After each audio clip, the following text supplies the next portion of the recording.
প্রিয় দর্শক, আজকের আলোচনাটা শুরু করছি একটা অত্যন্ত গুরুতর প্রশ্ন দিয়ে। বাংলাদেশ কি ধীরে ধীরে এমন একটা জায়গায় পৌঁছে যাচ্ছে যেখানে রাজনৈতিক সংঘাত আর শুধু রাজনৈতিক থাকবে না? আমি এখনই বলছি না যে বাংলাদেশে গৃহযুদ্ধ শুরু হয়ে গেছে, কিন্তু কয়েকটি ঘটনা পাশাপাশি সাজিয়ে দেখুন। প্রথমত, শেখ হাসিনা ঘোষণা করেছেন তিনি দেশে ফিরবেন, আর বাংলাদেশের সরকার স্পষ্টত হাসিনার ফিরে আসার ঘোষণায় ভীত। একদিকে সরকার বলছে তিনি ফিরলে নিরাপত্তা দেয়া হবে, আবার ভারতের কাছে দাবি করছে তাকে প্রত্যর্পণ বা এক্সট্রাডাইট করা হোক। বলছে দেশে ফিরলে তাকে বিচারের মুখোমুখি হতে হবে। হাসিনা নিজে যদিও বলছেন যে তিনি তো বিচার ব্যবস্থার মুখোমুখি হবেন, তাহলে এই হাসিনার ফেরা নিয়ে গোলমালটা পাকানো হচ্ছে কেন? সমস্যাটা কোথায়? বাংলাদেশ সরকারের তো উচিত ছিল ভারত থেকে তার ফেরানোর ব্যবস্থা সেটা করা, তা করছে না। কারণ বুঝতে অসুবিধা হওয়ার কথা নয়। হাসিনা দেশে ফিরলে ক্ষমতায় যারা ছিলেন এই মোহাম্মদ ইউনূসের অন্তর্বর্তী সরকার এবং এখন যারা আছেন অর্থাৎ তারেক রহমানের বিএনপি সরকার, তাদের বড় সমস্যা, বড় ভয়। তাই উল্টোপাল্টা দাবি করে এড়িয়ে যাওয়ার চেষ্টা করছেন তারা। বাংলা সরকার যাতে এড়াতে না পারে তার জন্য অনেক চেষ্টা করেছে ভারত, কিন্তু এড়িয়ে গেছে ঢাকা। তারেক রহমানের দিল্লি সফর নিয়ে কয়েকদিন ধরে যে প্রবল কূটনৈতিক তৎপরতা চলছিল তাতে আপাতত বিরতি। সফর আদৌ হবে কিনা অনিশ্চিত। আর এর মধ্যেই ঢাকার একাধিক বিদেশি দূতাবাসগুলিকে হুমকি দেওয়ার ঘটনা সামনে এসেছে। এই তিনটে ঘটনা, এই ঘটনাগুলো কি পরস্পর বিচ্ছিন্ন নাকি একটা সূত্রে এরা বাঁধা? সেটা হচ্ছে বাংলাদেশের ভেতরে তৈরি হচ্ছে খুব বড় রাজনৈতিক সংঘাতের ক্ষেত্র। এই ক্ষেত্রগুলো, এই সংঘাত, এই বিস্ফোরণ কোথায়? প্রথম বিস্ফোরণ শেখ হাসিনার প্রত্যাবর্তন। বাংলাদেশের রাজনীতিতে এই মুহূর্তে সবচেয়ে বড় প্রশ্ন সম্ভবত শেখ হাসিনা। তিনি বলেছেন ডিসেম্বরের মধ্যে দেশে ফিরতে চান। এখানে একটা কথা মনে রাখা দরকার, শেখ হাসিনার প্রত্যাবর্তন মানে শুধুমাত্র একজন প্রাক্তন প্রধানমন্ত্রীর দেশে ফেরা নয়। এর অর্থ বাংলাদেশের রাজনীতির একটা সাপ্রেসড পলিটিক্যাল কনস্টিটিউয়েন্সি, যাদেরকে চেপে রাখা হয়েছিল যে রাজনৈতিক দলটাকে, তাদের আবার প্রকাশ্যে চলে আসা। কারণ আওয়ামী লীগকে প্রশাসনিকভাবে বা নির্বাচনী রাজনীতি থেকে বেআইনিভাবে কোণঠাসা করা গেলেও আওয়ামী লীগের কয়েক দশকের সামাজিক ভিত্তিকে নিশ্চিহ্ন করে দেওয়া যায়নি। যত দিন যাচ্ছে আওয়ামী লীগের প্রাসঙ্গিকতা তত তীব্র হচ্ছে। মানুষের ভেতর তত আসছে এই প্রত্যাশা শেখ হাসিনা কবে দেশে ফিরবেন। আর বিষয়টা শুধু আওয়ামী লীগ বনাম বিএনপিও নয়, বাংলাদেশের সমাজে আরো পুরনো একটা বিভাজন রয়েছে। সেই বিভাজনটা হলো 1971 মুক্তিযুদ্ধের উত্তরাধিকার। বাংলাদেশের রাষ্ট্রীয় পরিচয় কি মূলত বাঙালি জাতীয়তাবাদ, মুক্তিযুদ্ধ, বাংলা ভাষা এবং ধর্মনিরপেক্ষতার উত্তরাধিকার বহন করা, নাকি বাংলাদেশের পরিচয়ের কেন্দ্রে থাকবে রাজনৈতিক ইসলাম, মুসলিম জাতীয়তাবাদ এবং পাকিস্তানের সঙ্গে একটা নারীর বাঁধন? এই বিতর্ক নতুন নয়, এই বিতর্ক বর্তমানে কার্পেটের নিচে চেপে রেখে দেয়া হয়েছে।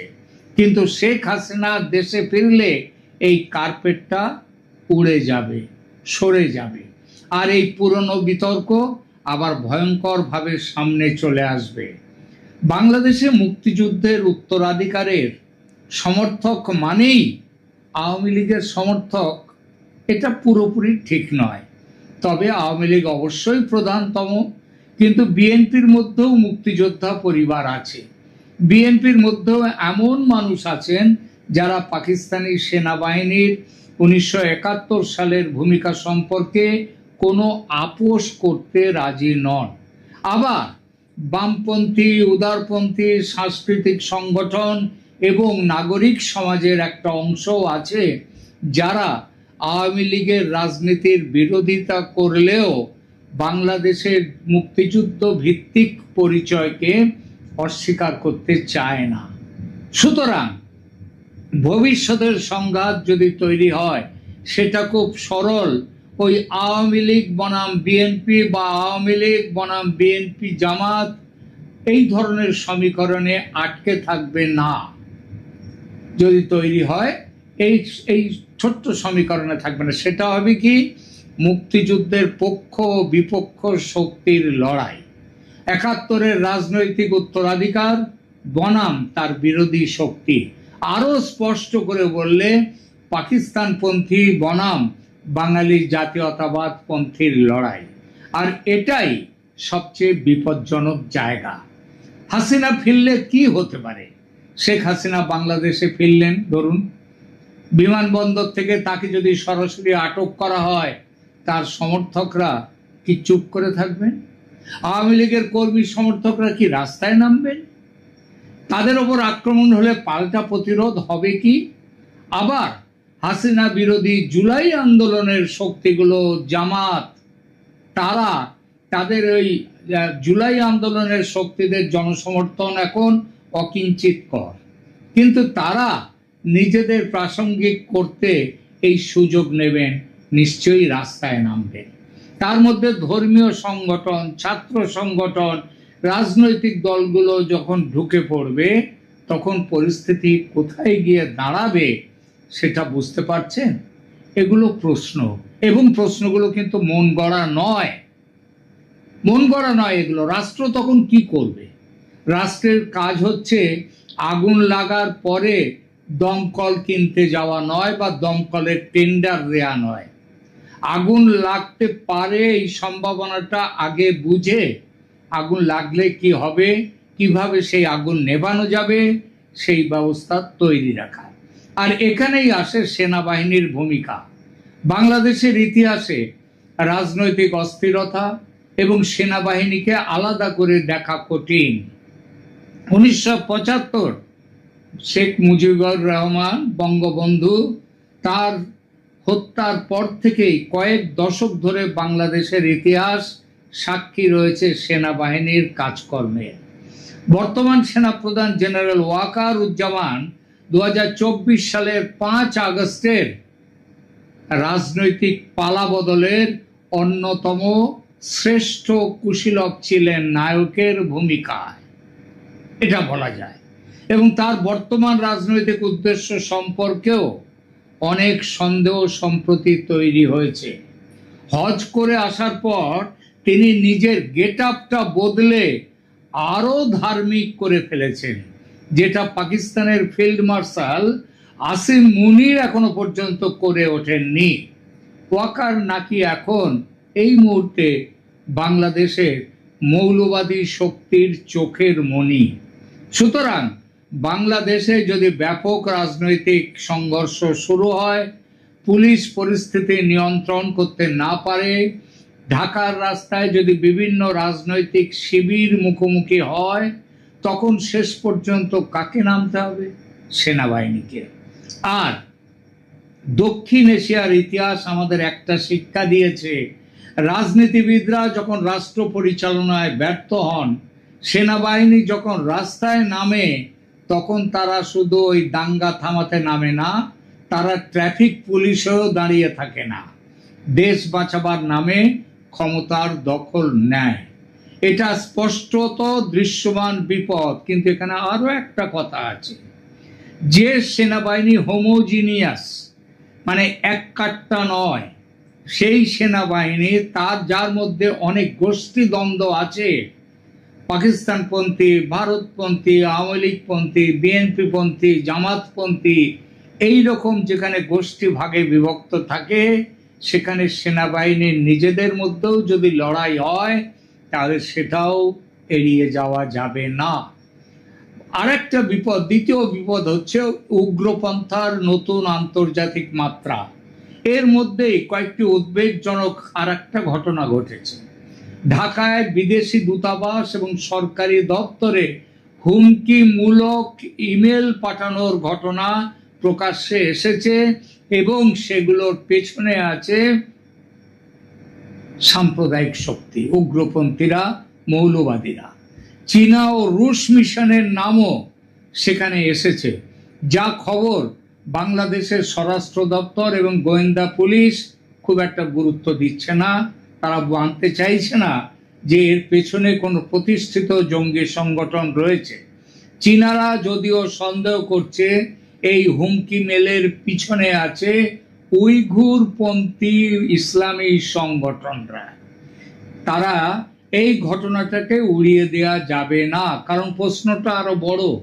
বাংলাদেশের মাটিতে যদি এমন শক্তি তৈরি হয় যারা আন্তর্জাতিক ইসলামী ইস্যুকে কেন্দ্র করে বিদেশি দূতাবাসকে হুমকি দিতে পারে, তাহলে সেটা শুধু বাংলাদেশের অভ্যন্তরীণ নিরাপত্তার সমস্যা থাকে না, চীন সেটা অত্যন্ত গুরুত্ব দিয়ে দেখবে এবং দেখতে শুরু করেছে। তারা রীতিমতো দ্বন্দ্বে নেমেছে তারেক রহমান সরকারের সঙ্গে। চীনের জন্য এটা অত্যন্ত স্পর্শকাতর। কেন? বেজিং এর সবচেয়ে সেন্সিটিভ ডোমেস্টিক সিকিউরিটি ইস্যুগুলোর একটা হলো সিনজিয়াং এবং উইঘুর মুসলিমদের প্রশ্ন। বাংলাদেশের কোনো উগ্র ইসলামপন্থী গোষ্ঠী যদি উইঘুর মুসলিমদের প্রশ্নকে সামনে রেখে চীনা স্বার্থকে নিশানা করতে শুরু করে, তাহলে একটা অদ্ভুত কন্ট্রাডিকশন তৈরি হবে।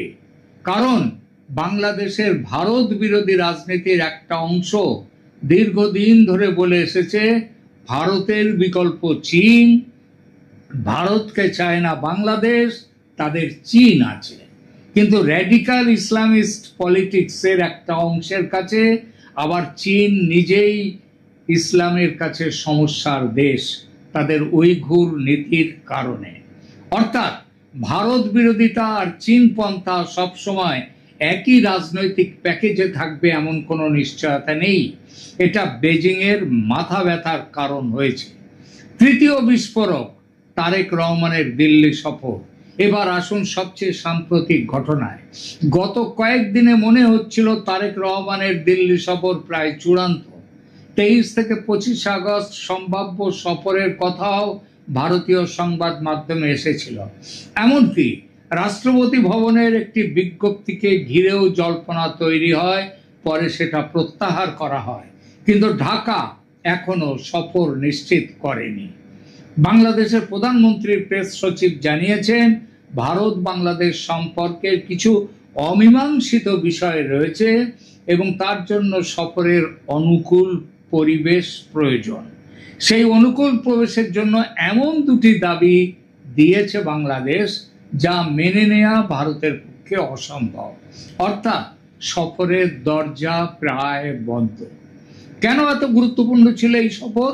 কারণ দিল্লির সঙ্গে ঢাকার একটা পলিটিক্যাল রিসেট দরকার। এটা ভারতেরও দরকার, বাংলাদেশেরও দরকার। এবং এই দরকার শেখ হাসিনার দেশে ফেরার ব্যবস্থা পাকা করার জন্য। কারণ অন্তর্ভুক্তিমূলক রাজনীতি বাংলাদেশে না এলে বাংলাদেশের পতন আরো শীঘ্র হবে। সেই জন্যে ভারত সেই কারণে এতটা ঝুঁকে পড়ে নতি স্বীকার করে তারেকের সফরটা চাইছিল। এবং এই ভারতের এই নতি স্বীকারের জন্য ভারত সরকার, ভারতের মধ্যে তারা সমালোচিত হচ্ছে। এমনকি অর্গানাইজারের প্রাক্তন সম্পাদক এবং আরএসএস ইডিওলগ সেই শেষাদ্রিচারী, তিনি তো বলেছেন ভারতের এতটা ঝুঁকে পড়ার কোনো দরকার ছিল না। কিন্তু ভারত চাইছিল একটা বড় বিপদের হাত থেকে বাংলাদেশকে বাঁচাতে, সঙ্গে সঙ্গে নিজেও বাঁচতে, যাতে শেখ হাসিনার দেশে ফেরার পর রাজনৈতিক আবহাওয়া গরম না হয়, যাতে গৃহযুদ্ধের পরিস্থিতি তৈরি না হয়, কিংবা এমন পরিস্থিতি তৈরি হলে যদি তেমন পরিস্থিতি তৈরি হয় তাহলে যেন কন্ট্রোল করা যায় সেই পরিস্থিতিকে, সেই আলোচনার জন্যই তারেক রহমানকে ডাকা হয়েছিল। কিন্তু সমস্যা হচ্ছে বাংলাদেশের ডোমেস্টিক পলিটিক্স। ভারতের সঙ্গে সম্পর্ক স্বাভাবিক করার চেষ্টা করলেই বাংলাদেশের একটা অংশ প্রশ্ন তোলে, হাসিনার কি হবে, ভারত তাকে কেন ফেরাচ্ছে না, আর তারেক রহমান দিল্লিতে গেলে বিরোধীরা সেটাকে কিভাবে ব্যবহার করবে। এই হিসাবও নিশ্চয়ই বিএনপিকে করতে হচ্ছে। তাই এক পা এগোচ্ছেন তারেক তো দু পা পিছিয়ে যাচ্ছেন। বিএনপির সবচেয়ে বড় পরীক্ষা এখানেই। বিএনপি এখন সরকারে, বিরোধী দলের থেকে অনেক কথা বলা যায়, কিন্তু সরকারে বসলে সব কথা বলা যায় না। এটা কিন্তু এখনো শিখতে পারেননি তারেক রহমান। সরকারে বসলে তাকে দেখতে হবে বিদ্যুৎ, ডিজেল, সীমান্ত সামলানো, বাণিজ্য এবং সবচেয়ে গুরুত্বপূর্ণ দেশের ভেতরের রাজনৈতিক বিস্ফোরণ কিভাবে আটকে রাখা যাবে। তারেক রহমানকে সম্ভবত এখন এই বাস্তবতার মুখোমুখি হতে হচ্ছে। কিন্তু ভারতের এত কেন মাথা ব্যথা, ভারতের কেন এত বড় ভয়? অনেকেই এই প্রশ্নটা তোলেন, ভারত কেন এত ভয় পাচ্ছে, এত চেষ্টা করছে কেন? কারণ বাংলাদেশে যে কে ক্ষমতায় থাকবে সেটা ভারতের একমাত্র চিন্তা নয়। ভারতের সবচেয়ে বড় চিন্তা স্ট্র্যাটেজিক নাইট মেয়ার, মানে দুঃস্বপ্ন, সেটা হলো কি একটা অস্থিতিশীল বাংলাদেশ। কারণ বাংলাদেশের গৃহ সংঘাত বাংলাদেশের সীমান্তে থেমে থাকবে না। শরণার্থীর ঢল আসবে পশ্চিমবঙ্গ, ত্রিপুরা, অসম, মেঘালয়ে। সীমান্তে অস্ত্র পাচার বাড়বে। উগ্রপন্থী সংগঠনগুলো সুযোগ নেবে। ভারতের উত্তর পূর্বাঞ্চলের নিরাপত্তার উপর চাপ তৈরি হবে। চীন এবং পাকিস্তানও নিজেদের স্ট্র্যাটেজিক ইন্টারেস্ট অনুযায়ী পরিস্থিতির সুবিধা নেওয়ার চেষ্টা করবে। সুতরাং বাংলাদেশের স্ট্যাবিলিটি ভারতের কাছে কোনো দয়া নয়, চ্যারিটি নয়, এটা ভারতের নিজের ন্যাশনাল সিকিউরিটির ইন্টারেস্ট। আর এখানেই শেখ হাসিনা হয়ে উঠেছেন ট্রিগার পয়েন্ট। হাসিনা ফিরবেন কি ফিরবেন না, প্রশ্নটা এখন আর শুধু একজন ব্যক্তিকে নিয়ে নয়।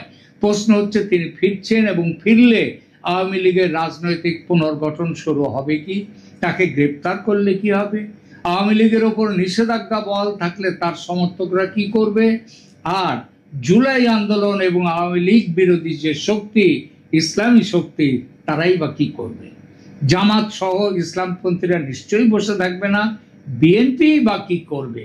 আর পরিস্থিতি হাতের বাইরে গেলে সেনাবাহিনী কি করবে। এই শেষ প্রশ্নটাই সবচেয়ে গুরুত্বপূর্ণ। এবার কি মনে হচ্ছে গৃহযুদ্ধের উপাদানগুলো একে একে কিভাবে দ্রুত তৈরি হচ্ছে বাংলাদেশে? প্রথমত গভীর রাজনৈতিক পোলারাইজেশন, দ্বিতীয়ত 1971-এর ইতিহাস নিয়ে আদর্শগত বিভাজন, তৃতীয়ত আওয়ামী লীগের বিপুল সামাজিক ভিত্তি কিন্তু সীমিত রাজনৈতিক স্পেস, এবং স্পেস দখলের জন্য তাদের অনিবার্য লড়াই। সুতরাং চতুর্থত আরো আছে ধর্মীয় রেডিকালাইজেশনের আশঙ্কা। আর পঞ্চমত সেনাবাহিনীর ঐতিহাসিক রাজনৈতিক ভূমিকা এবং ভারত, চীন, পাকিস্তানকে ঘিরে জিও পলিটিক্যাল কম্পিটিশন, প্রতিযোগিতা। এগুলো যদি যখন একই সময়ে বিস্ফোরিত যদি হয়, এবং সেটা হওয়ার সম্ভাবনা খুব বেশি, তখন সমস্যা শুধু ঢাকার থাকবে না, সমস্যা ভারতের, সমস্যা গোটা দক্ষিণ এশিয়ার। শেষ কথাটা বলি, বাংলাদেশের সামনে সম্ভবত এখন দুটি রাস্তা। একটি রাস্তা রাজনৈতিক রিকনসিলিয়েশন, বোঝাপড়া করা, ভুলে যাও সব অতীত, এখানে আবার নতুন করে এসো, যেখানে নির্বাচিত সরকার, বিরোধী শক্তি, আওয়ামী লীগের সামাজিক ভিত্তি, জুলাই আন্দোলনের অংশীদার, জামাত, রাষ্ট্রীয় প্রতিষ্ঠান, সবাইকে কোনো না কোনো রাজনৈতিক কাঠামোর মধ্যে রাখা হবে। আর এই রাস্তাটাই চেয়েছিল ভারত। তাই তারেক রহমানকে সাথে আলোচনা করে বাংলাদেশকে বাঁচাতে চেয়েছিল। আপাতত সেই চেষ্টা ব্যর্থ হয়েছে। আর দ্বিতীয় রাস্তাটা কি? প্রতিপক্ষকে নিশ্চিহ্ন করার রাজনীতি। ইতিহাস বলে দ্বিতীয় রাস্তাটা কখনো শেষ হয় না। আওয়ামী লীগকে শেষ কেউ করতে পারবে না। আজ আপনি প্রতিপক্ষকে নিষিদ্ধ করবেন, কাল প্রতিপক্ষ রাস্তায় নামবে, পরশু পুলিশ নামবে, তারপর সেনাবাহিনী, আর তারপর কে রাষ্ট্র চালাবে সেটা নির্বাচনের ফল ঠিক করে না, ঠিক করে বন্দুকের নল। শেখ হাসিনার দেশে ফেরার ঘোষণা তাই বাংলাদেশের জন্য শুধু একটি রাজনৈতিক খবর নয়, এটি বাংলাদেশের রাষ্ট্র ব্যবস্থায় সবচেয়ে কঠিন চাপের সময়। আর তারেক রহমানের সামনে প্রশ্নটা তাই ভয়ঙ্কর, তিনি কি এমন একটি বাংলাদেশ তৈরি করবেন যেখানে রাজনৈতিক শত্রু রাজনীতি করার জায়গা পাবে, নাকি বাংলাদেশের রাজনীতি আবার এমন জায়গায় পৌঁছবে যেখানে শেষ সিদ্ধান্ত নেবেন রাজনীতিবিদরা নন, সেনানিবাসের জেনারেলরা? আগামী কয়েক দিনেই বা কয়েক মাসেই সম্ভবত তার উত্তর পাওয়া যাবে। আর সেই কারণেই বাংলাদেশের দিকে এখন শুধু দিল্লি নয়, বেজিং, ইসলামাবাদ, ওয়াশিংটন সবাই তাকিয়ে আছে। সবাই দেখছে গৃহযুদ্ধ কিভাবে অবশ্যম্ভাবী হয়ে উঠছে। আশা করব যেন না হয় এই গৃহযুদ্ধ। ঈশ্বর রক্ষা করুন বাংলাদেশকে। প্রিয় দর্শক, আপনার কি মতামত এই বিষয়ে কমেন্ট করে জানান। সহমত হলে লাইক দিন, শেয়ার করুন।